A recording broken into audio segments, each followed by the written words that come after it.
Hello everyone, welcome back to Envision Academy. Previous years questions on Assam and north east का practice session 3 में आप सभी का स्वागत है। जैसे आप सभी को पता है कि हम हर सेशन में 10 क्वेश्चन को सॉल्व करने की कोशिश करते हैं। ठीक उसी तरीके से आज सेशन 3 में भी हम आसाम एंड नॉर्थ ईस्ट से पूछे गए 10 क्वेश्चंस को सॉल्व करने की कोशिश करेंगे। और मैं हर क्वेश्चन के साथ आपको एक छोटा सा समय दूंगा, आपको जहां पर सही जवाब कमेंट करके बताने की कोशिश करना है। तो चलिए वीडियो को शुरू करते हैं। और आज का पहला क्वेश्चन है, the river Burhidihing has its origin in. आपको पता होगा ये जो बुढ़ीदिहिंग रिवर है जो अपर असम में मिल पाया जाता है, which is an south bank tributary of river Brahmaputra. इसका ओरिजिन कहाँ पर है? क्या होगा इसका सही जवाब? चार ऑप्शन है आपके पास। Changlang district of Arunachal Pradesh, Tirap district of Arunachal Pradesh, Mon district of Arunachal प्रदेश, या फिर म्यांमार। क्या होगा इसका सही जवाब? इसका सही जवाब होगा option A, that is the river Dihing, also known as the Buri Dihing, stretches about 380 km originating at an altitude of 2375 meter in the eastern Himalaya, that is Patkai Hill in the Sanglang district of Arunachal Pradesh. Option A इसका सही जवाब होगा। It is an important tributary of Brahmaputra river system and flows through the Tinsukia and Dibrugarh districts before merging it with the Brahmaputra river at Dihing Muh. Dihing Muh में enter करने से पहले, Brahmaputra river में enter करने से पहले, ये तिनसुकिया और शिवसागर डिस्ट्रिक्ट से होते हुए दिहिंग मुख में जाके ये ब्रह्मपुत्र रिवर के साथ मर्ज हो जाता है। तो इसका सही जवाब होगा option A, that is the Changlang district of Arunachal Pradesh. आज का दूसरा क्वेश्चन है, Naranarayan Setu over the Brahmaputra river connects which two districts. आपको असम में जो ब्रह्मपुत्र रिवर है, ये ब्रह्मपुत्र रिवर के ऊपर जो ब्रिजेस बने हैं, ये ब्रिजेस के बारे में थोड़ा बहुत सवाल पूछा जाता है कि कौन सा ब्रिज कब बनाया गया था, इसका लेंथ कितना है, या फिर ये जो ब्रिज है कौन से डिस्ट्रिक्ट्स को कनेक्ट करते हैं। ठीक उसी तरीके से ये नरनारायण सेतु कौन से दो डिस्ट्रिक्ट को कनेक्ट करता है, ये पूछा गया है। Bongaigaon and Goalpara, Dhubri and Goalpara, Bongaigaon and Dhubri, या फिर कोकराझार एंड ग्वालपारा। क्या होगा इसका सही जवाब? इसका भी सही जवाब होता है option A, Naranarayan Setu over Brahmaputra river connects the Jogighopa, a town in the district of Bongaigaon on the north bank of Brahmaputra river, with Pancharatna, a town in the Gwalpara district on the south bank of the river Brahmaputra. The bridge plays a crucial role in improving the communication and transportation in Lower Assam, which length is 2.84 kilometre. तो ये जो Bongaigaon and Gwalpara district है, ये दो district को connect करता है नरनारायण सेतु। आपको इसका एक जवाब हमें और बताइए कमेंट करके कि ये नरनारायण सेतु को कब बनाया गया था। ये जो ब्रिज ओवर ब्रह्मपुत्र है, इसका लेंथ तो हमने यहाँ पर आंसर में बताया है, दैट इज 2.284 किलोमीटर। आपको ये हमें सही जवाब बताने की कोशिश कीजिए कि ये कब बनाया गया था, ये भी पूछा जाता है सवाल। चलिए चलते हैं तीसरे क्वेश्चन की ओर। और आज का तीसरा क्वेश्चन है, Sua Guriota is an custom connected with. ये असमीज एक कस्टम है सुआ गुरियोता, जो कौन से फेस्टिवल के साथ कनेक्टेड है? चार ऑप्शन है, Durga Puja, Assamese Bihu, Assamese marriage, या फिर असमीज ओंकिया भावना। ये अलग अलग पिक्चर्स आपको यहाँ डाल दिया गया है। आप सही जवाब एक बार हमें कमेंट करके बताने की कोशिश कीजिए कि सुआ गुरियोता ये कौन सा कस्टम, ये कौन सा फेस्टिवल के साथ रिलेटेड एक कस्टम है। इसका सही जवाब होता है option C, that is it is connected with the Assamese marriage system. Sua Guriota is a traditional custom associated with the Assamese marriage. It is an important ritual observed during the wedding ceremonies in the Assamese society. तो असम के culture से related भी बहुत सारे सवाल पूछे गए हैं, और आने वाले एग्जाम में भी असम कल्चर से रिलेटेड सवाल बनेगा। तो ऐसे PYQs से हमें पता चलता है कि हमें आगे क्या पढ़ना चाहिए। आगे बढ़ते हैं नेक्स्ट क्वेश्चन की ओर। और आज का नेक्स्ट क्वेश्चन है, who was not the chief minister of Assam in the independent India. आपको असम के अलग अलग चीफ मिनिस्टर्स का लिस्ट मिलेगा। आई होप कि आपने सारे चीफ मिनिस्टर्स का नाम एक बार पढ़ा हुआ है। इसका एक सही जवाब आप कमेंट करके बताने की कोशिश कीजिए कि ये चार ऑप्शन में से इंडिपेंडेंट इंडिया के चीफ मिनिस्टर कौन नहीं थे। चार ऑप्शन, गोपीनाथ बोरदोलोई, सर मोहम्मद सदुल्ला, विष्णुराम मेधी, या फिर Bimala Prasad Chaliha. Who was not the chief, ये नॉट है यहाँ पर, who was not the chief minister of Assam in the independent India. क्या होगा इसका सही जवाब? इसका सही जवाब होता है option B, that is sir Mohammed Saadullah was not the chief minister of independent India. आपको ये पता होगा कि sir Mohammed Saadullah he was the first chief minister और also known as the prime minister of Assam before independence. Independence से पहले ही वो असम के चीफ मिनिस्टर, उस समय प्राइम मिनिस्टर भी कहा जाता था, ही was the first chief minister of Assam before independence. जब असम में इलेक्शन हुआ था इन 1937, तो सर मोहम्मद सदउल्ला ने सरकार बनाया था। And this election was held according to the government of India act 1935। जब गवर्नमेंट ऑफ इंडिया एक्ट 1935 ने भारत के हर प्रिंसली स्टेट से हर प्रोविंस को जब lower house that is the legislative assembly provide किया था, और वही लेजिस्लेटिव असेंबली में जब डायरेक्ट इलेक्शन हुआ था, तो उसी इलेक्शन में सर मोहम्मद सदउल्ला जी यहाँ के चीफ मिनिस्टर, या फिर उस समय प्राइम मिनिस्टर भी कहा जाता था, उस समय यहाँ के चीफ मिनिस्टर बने थे। He served as the premier of Assam during the British rule, but not after India's independence. He was also a member of the drafting committee of the Constituent Assembly. ये भारत का संविधान बनाने वाला, संविधान को draft करने वाला जो ड्राफ्टिंग कमेटी है, जिसके चेयरमैन भीमराव अंबेडकर जी थे, डॉक्टर भीमराव अंबेडकर जी थे, जो एक 7 मेंबर कमेटी हुआ था, बनाया गया था ड्राफ्टिंग कमेटी का कॉन्स्टिट्यूशन को ड्राफ्ट करने के लिए, वो कमेटी के भी हिस्से थे मोहम्मद सदउल्ला जी। बाकी के जो ऑप्शन है, that is Gopinath Bordoloi ji, he was the first chief minister of independent India. Then Vishnuram Medhi ji, he was the second chief minister, and Bimola Prasad Soliha, he was the third chief minister of independent India, chief minister of Assam in independent India. तो वैसे ही आपको list of chief ministers का नाम एक बार आपको जरूर check करना चाहिए कि एक के बाद एक कौन चीफ मिनिस्टर बने थे। इसके साथ मैं आपको और एक क्वेश्चन छोड़ता हूं जो कि मेरे हिसाब से मुझे लगता है कि इंपॉर्टेंट होने वाला है। क्वेश्चन ये है कि भारत में जब इमरजेंसी इम्पोज किया गया था 1975 में, the emergency that was impose due to the internal disturbance, उस समय असम के चीफ मिनिस्टर कौन थे? इसका सही जवाब आप हमें कमेंट करके बताने की कोशिश कीजिए। ठीक है, ये भी एक इंपॉर्टेंट सवाल बन जाता है। आगे बढ़ते हैं आज का नेक्स्ट क्वेश्चन की ओर, और आज का नेक्स्ट क्वेश्चन है, who was sir Akbar Hydari? Sir Akbar Hydari कौन थे? चार ऑप्शन है इनके पास। Chief justice of Guwahati high court, speaker of Assam legislative assembly, governor of Assam, या फिर chairman of APSC, Assam public service commission के चेयरमैन। क्या होगा इसका सही जवाब? इसका सही जवाब होगा, he was the last British governor of the then province of Assam. Sir Akbar Hydari served as the last British governor, वो ब्रिटिश गवर्नर थे।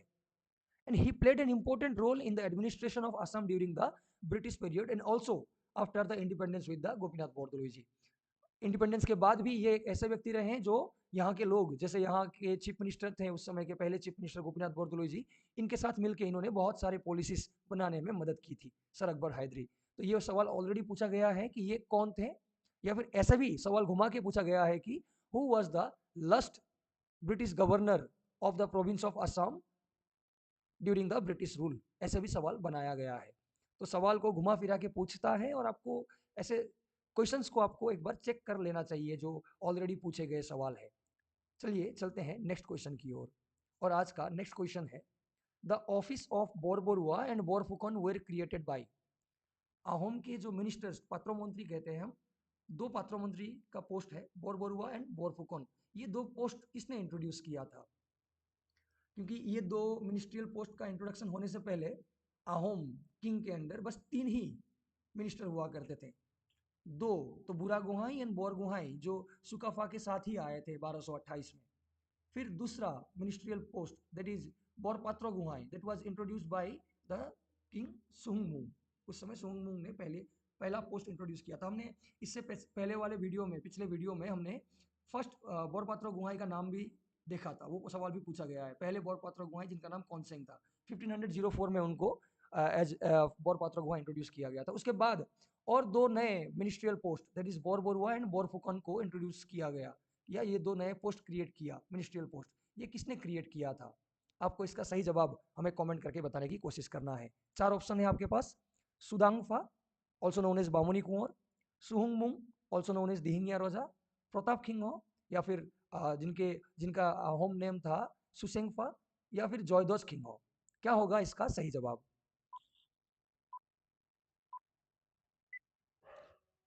इसका सही जवाब होगा Pratap Singh, also known as Susengfa, home name Susengfa.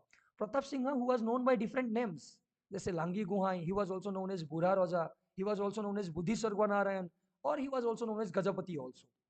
So he created these two new ministerial posts, that is Borborua and Borfukon.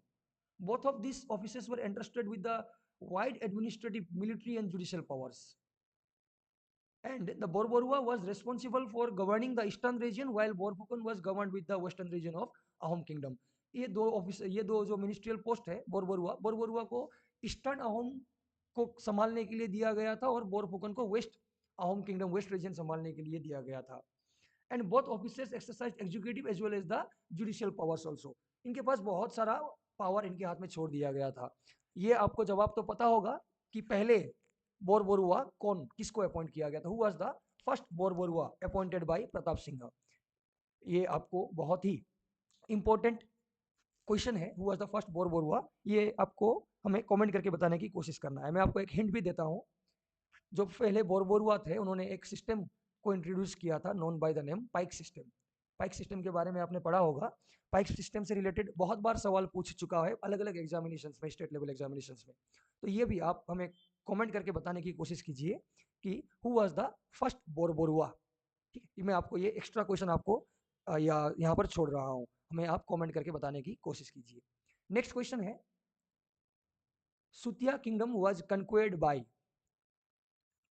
Assam में अहोम आने से पहले ऑलरेडी असम के कुछ इंडिजिनियस डायनेस्टीज या किंगडम हुआ करते थे, जैसे कि यहाँ पर सुतिया किंगडम था, जैसे कि यहाँ पर कासारी किंगडम था. फिर यहाँ पर हमें बाद में मिलेगा, सारे तुर्को अफगान रूलर का इन्वेजन होने के बाद ये जगह पर हमें कोच किंगडम एस्टेब्लिशमेंट हुआ पाया जाता है. The coach kingdom which was established by the विश्व सिंह इन द ईयर 1527. यहाँ पर जो असम का प्रेजेंट डे सदिया है, वहाँ पर सुतिया किंगडम था, जिसके फाउंडर बीरपाल थे. इनके बारे में आपने सुना भी होगा. एंड सुतिया किंगडम के अंतिम जो राजा थे, मैंने आपको हिंट भी दे दिया, अंतिम राजा नीतिपाल को मार करके इन 1523 अहोम राजा ने सुतिया किंगडम को एनेक्स या कन्क्वेयर कर लिया था. मैंने आपको हिंट भी दे दिया. तो ये अहोम राजा कौन थे, ये सही जवाब आपको हमें कमेंट करके बताने की कोशिश करना है. 4 ऑप्शन है आपके पास. सुक्लेंगमुंग, ऑल्सो नोन एज गोरगोया राजा, सुहुंगमुंग, ऑल्सो नोन एज दिहिंगिया राजा, प्रताप खिंगो, जिनका अहोम नाम था, हमने पहले, इससे पहले वाले क्वेश्चन में भी देखा था, सुसेंगफा एंड जॉयदोस खिंगो सुनियोफा. तो क्या होगा इसका सही जवाब. मैंने आपको हिंट भी दिया है यहाँ पर कि last Sutiya ruler Nitipal was killed by. ये भी आप इसी क्वेश्चन के साथ सेम होने वाला है. कौन होगा अहोम राजा. इसका सही जवाब है option B, that is the Ahom king Suhungmung, also known as the Dihingia Raja, was the conquest of the Sutiya kingdom. जब सुहुंगमुंग ने 1523 में सुतिया किंगडम में जाके अटैक किया, उस समय सुतिया किंगडम के राजा थे नीतिपाल. उन्होंने नीतिपाल को मार दिया और सुतिया किंगडम को अपने अहोम किंगडम के साथ जोड़ लिया. उस समय नीतिपाल की जो वाइफ थी, जिनका नाम था साधिनी, उन्होंने अपने आप को अहोम के हवाले करने से बेहतर उन्होंने एक पहाड़ी से कूदकर जान दे दिया. That's why she is also known as the Sati Sadhini. And this Birangana is still remembered in Assam as an Sati Sadhini Divas.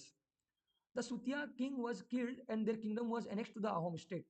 With this conquest, Ahom kingdom extended its territory to the eastern region. तो Ahom ने अपना territory को east के तरफ extend किया था. पहले Ahom तो यहाँ पर थे. पहला Ahom का capital that is Charaideo, then Charagua, then Bakata, इधर एक्सटेंड कर रहे थे. लेकिन सुहुंगमुंग ने क्या किया, ईस्ट के तरफ, यानी कि ये जो सुतिया किंगडम है, ये अपने पास जोड़ लिया. और नीतिपाल को मारने के बाद ये सुतिया किंगडम को, ये एरिया को संभालने के लिए यहाँ पर एक ऑफिसर अपॉइंट करके रखे थे, that is known as the Khodiya Khua Guhai. तो ये क्वेश्चन के साथ भी मैं और एक एक्स्ट्रा क्वेश्चन आपको छोड़ता हूँ. अगर इसका सही जवाब आपको पता होगा तो हमें सही जवाब कमेंट करके बताने की कोशिश कीजिए. सवाल ये है कि who was the first Khodiya Khua Gohain. Who was the first Khodiya Khua Gohain. इसका सही जवाब आप हमें कमेंट करके बताने की कोशिश कीजिए. चलिए चलते हैं नेक्स्ट क्वेश्चन की ओर. और आज का नेक्स्ट क्वेश्चन है, Who among the following literates did not receive the patronage of Koch king Naranarayan. अलग अलग स्कॉलर्स या लिटरेट्स का नाम यहाँ पर दिया गया है, और इनमें से कौन किंग नरनारायण के पैट्रोनेज के अंदर नहीं आते थे या किंग नरनारायण के कोर्ट में नहीं थे. 4 ऑप्शन है, राम सरस्वती, अनंत कंदली, शंकर देवा या फिर माधव कंदली. क्या होगा इसका सही जवाब. कोच किंग नरनारायण, जिनके समय में हमें पता है कि बहुत सारे जो असमीज लिटरेट्स स्कॉलर्स हम कह सकते हैं, बहुत सारे स्कॉलर्स थे नरनारायण, जिनको विक्रमादित्य ऑफ असम भी माना जाता है, क्योंकि इनके समय में बहुत सारे ऐसे स्कॉलर्स यहाँ पर थे। जो असमीज हिस्ट्री, असमीज लिटरेचर इनके समय में बहुत ज़्यादा डेवलप हुआ था। इनके बाद तो और भी हुआ है, लेकिन फिर भी शंकर देव जी और माधव देव जी ने असमीज लिटरेचर को एक पिक पर पहुंचाए हैं। लेकिन कोच किंग नरनारायण के पेट्रोनेज में यहाँ पर इनमें से कौन नहीं थे? सही जवाब आप हमें कमेंट करके बताने की कोशिश कीजिए। इसका सही जवाब होगा option D, that is Madhav Kandali, who was the author of Assamese version of Valmiki Ramayana. Assamese version of Valmiki Ramayana जिन्होंने लिखा था, did not receive the patronage from the Koch king Naranarayan. ये नरनारायण के पेट्रोनेज में नहीं थे। He was patronized by the king Mahamanikya of Jayantapura, that is Kamrupa हम कह सकते हैं। महामाणिक्य के पास थे। Madhav Kandali translation of Ramayan into Assamese was the pioneering literary work. इन्होंने वाल्मीकि रामायण को जो असमीज में ट्रांसलेशन किया था, ये एक पायनियरिंग वर्क माना जाता है। चलिए चलते हैं नेक्स्ट क्वेश्चन की ओर। और आज का नेक्स्ट क्वेश्चन है, the earliest king of Assam was. आपने एंशियंट हिस्ट्री ऑफ असम पढ़ा होगा। एंशियंट या फिर हम कहते हैं pre ancient history, also known as the mythological history of Assam. मुझे पिक्चर शायद सही नहीं है, लेकिन फिर भी जो भी पिक्चर मैंने डाल दिया मैंने। The earliest king of Assam, जो माइथोलॉजिकल हिस्ट्री है, ट्रेडिशनल हिस्ट्री कहते हैं, वहां पर हमें मिलता है कि हमें जहां से पता है असम का सबसे पुराना राजा कौन था, माइथोलॉजी में हमें मिलता है ये सब चीजें। एग्जैक्ट एविडेंस तो नहीं है, लेकिन अकॉर्डिंग टू द एपिक्स और द माइथोलॉजिकल बुक्स, और या रामायण महाभारत, यहाँ से मिला हुआ रेफरेंस के हिसाब से असम का सबसे पुराना राजा कौन था? सभी को ये जवाब पता है, बहुत ही आसान क्वेश्चन था। क्या होगा इसका सही जवाब? फिर भी आप कमेंट करके बताने की कोशिश कीजिए। महिरंगा दानव, नरकासुर, भास्कर वर्मन या फिर Naranarayan. Who was the earliest king of Assam? इसका सही जवाब है महिरंगा दानव। दानव डायनेस्टी के पहले रूलर माने जाते हैं। दानव डायनेस्टी, जो कि असम का अर्लीस्ट डायनेस्टी माना जाता है, और ये अर्लीस्ट डायनेस्टी का पहला रूलर महिरंगा दानव को माना जाता है। महिरंगा दानव, जिनके बारे में बहुत ज़्यादा इंफॉर्मेशन तो अवेलेबल नहीं है, लेकिन ऐसे कहा जाता है कि इन्होंने अपना कैपिटल कहाँ बनाया था? मोइरंग का कहा जाता है, दैट इज मोइरंग पर्वत नियर गुवाहाटी। गुवाहाटी के सामने ही मोइरंग पर्वत। आप गुवाहाटी अगर गए हो तो खानापारा के साइड में जो मेघालय की तरफ जो पहाड़ी दिखाई देता है, वहीं पर कहीं पर मोइरंग पर्वत है, और वही मोइरंग पर्वत में इन्होंने अपना टेरिटोरी बनाया था, अपना कैपिटल बनाया था। एंड ऐसे कहा जाता है कि he was N Kirata chief. Kirata chief का मतलब, किराता लोग किसको किराता कहा जाता है? वो लोग जो पहाड़ी के ऊपर रहते हैं। The people who had their territory in the mountain are known as the Kirata, and Kirata लोगों का चीफ माना जाता था महिरंगा दानव को। He belong to the Danav dynasty and rule from the Pragjyotishpur, and he was an non Aryan descendant. ये Aryans नहीं थे। क्यों ऐसे हम कहते हैं आर्यंस नहीं थे? क्योंकि हमें पता है कि जो आर्यन पीपल है, they do not use the title Danava या फिर असुरा। महिरंगा दानव के बाद बहुत सारे रूलर है, जैसे हटकासुरा, सांबासुरा, रत्नासुरा या फिर घटकासुरा, ये अलग अलग रूलर के बारे में मिलता है, और इनके नाम के पीछे असुरा टाइटल हमें मिलता है, जिसके कारण मोस्ट प्रोबेबली हम ये कह सकते हैं कि he was an non Aryan. आप हमें कमेंट करके ये भी बताने की कोशिश कीजिए, मैं एक्स्ट्रा क्वेश्चन भी इस क्वेश्चन के साथ छोड़ रहा हूँ, कि who introduce the Aryan culture at Kamarupa या फिर प्रागज्योतिषपुर। प्रागज्योतिषपुर में आर्यन कल्चर को इंट्रोड्यूस करने वाला पहला राजा कौन है? इसका भी आप हमें सही जवाब कमेंट करके बताने की कोशिश कीजिए। चलिए चलते हैं आज का अंतिम क्वेश्चन की ओर। और आज का लास्ट क्वेश्चन है कि in the battle of Saraighat, next to Lachit Borphukan was the leadership of. Battle of Saraighat, जो कि अहोम और मुगल के बीच में एक इंपॉर्टेंट बैटल माना जाता है, जहां पर अहोम अंडर लाचित ने मुगल्स को डिफीट किया था, हराया था। बैटल ऑफ सरायघाट से पहले और एक बैटल हुआ था on an around 1669 and 1670, which is known as the Battle of Alaboy। इस बैटल ऑफ अलाबॉय में अहोम के भी और मुगल्स के भी बहुत सारे सेना मारे जा चुके थे, एंड दोनों थक चुके थे ये बैटल में, क्योंकि अपने बहुत सारे सेना मारे गए थे। अब जैसे ही मुगल को और रेइंफोर्समेंट मिल जाता है, मुगल फिर से सामने आने लगता है अहोम के साथ फाइट करने के लिए, एंड लासित बोरफुकन को भी मदद करने के लिए और 20,000 सेना देकर भेज दिया अहोम राजा उस समय के उदयादित्य सिंह ने। तो वो 20,000 सेना देकर कौन से लीडर के हाथ में, कौन से मंत्री के हाथ में भेज दिया गया था? या फिर लासित बोरफुकन के बाद दूसरा, लीडरशिप किसका था इस बैटल ऑफ सरायघाट में? 4 ऑप्शन है आपके पास। राजमंत्री ओतन बुरागोहाई, कोलिया भूमोरा बोरफुकन, मिन संदीकोई या फिर मंथिर भराली बरुआ। 4 ऑप्शन है और क्या होगा इसका सही जवाब आप हमें बताने की कोशिश कीजिए। Who was next to Lachit Borphukan in the battle of Saraighat? इसका सही जवाब होगा it was the Atan Burhagohain, played a crucial role in the battle of Saraighat. जैसे मैंने आपको कहा कि बैटल ऑफ अलाबॉय में बहुत सारे सेना दोनों तरफ से मारे गए थे। उसके बाद मुगल को जब रेनफोर्समेंट और सेना मिल गया तो मुगल सामने आने लग गए थे। तो लासित बोरफुकन को मदद करने के लिए अहोम राजा उदयादित्य सिंह ने ओतनुबुरा गोहाई के लीडरशिप में और 20,000 सेना भेज दिया था। और यही सेना जो है लासित बोरफुकन को मदद करते हैं। आपने बैटल ऑफ सरायघाट के बारे में सुना होगा, जहाँ पर लासित बोरफुकन जो है वो बहुत ही बीमार अवस्था में थे युद्ध के दिन। जैसे ही मुगल्स सामने आते हैं, लासित बोरफुकन ने बनाया हुआ गॉड वो क्रॉस नहीं कर पाते हैं और मुगल्स को पानी में उतरना पड़ता है। ये लासित बोरफुकन का ही प्लान था। और जैसे ही मुगल्स पानी में उतर गए थे, अहोम जो सेना है वो धीरे धीरे पीछे हटने की कोशिश कर रहे थे। ये खबर सुनते ही लासित बोरफुकन अपने सिक बेड से बीमार अवस्था में उठकर टूट पड़ते हैं मुगल के ऊपर। अपने साथ 6 वॉर वेसल्स को लेकर वो मुगल के साथ फाइट करने निकल पड़ते हैं। And decisive and a horrible battle took place in between the Ahom and Mughal, where Ahoms under Lasid defeated Mughals, हरा दिया मुगल्स वो जिन जो लगभग 17 बार तक उन्होंने असम में अटैक करने की कोशिश की, लेकिन अहोम के लीडर्स जैसे लासित बोरफुकन ने इनको यहाँ से डिफीट करके वापस भेज दिया था, जो एक हमारे लिए एक विक्ट्रियस बैटल था, बैटल ऑफ सरायघाट। इसके बारे में आपने काफ़ी चर्चा सुना होगा बैटल ऑफ सरायघाट के बारे में। अब आप मुझे ये भी और एक सवाल मैं आपको छोड़ता हूँ। बैटल ऑफ सरायघाट के बाद लासित बोरफुकन का भी डेथ हो गया, तो लासित बोरफुकन के बाद नेक्स्ट बोरफुकन कौन बना था, ये भी आप हमें सही जवाब कमेंट करके बताने की कोशिश कीजिए। तो ये 10 क्वेश्चन आज हमने प्रैक्टिस करने की कोशिश की। पिछले वीडियो नेक्स्ट वीडियो में हम फिर से ऐसे ही कोशिश करेंगे और भी 10 क्वेश्चन जो प्रीवियस ईयर्स में पूछे गए हैं वो हम नेक्स्ट वीडियो में और चर्चा करने की कोशिश करेंगे।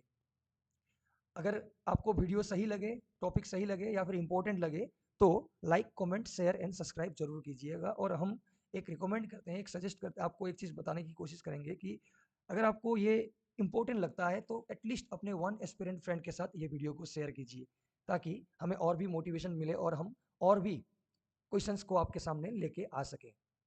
तो वीडियो को अंतिम तक देखने के लिए थैंक यू सो मच। मिलते हैं फिर नेक्स्ट वीडियो में।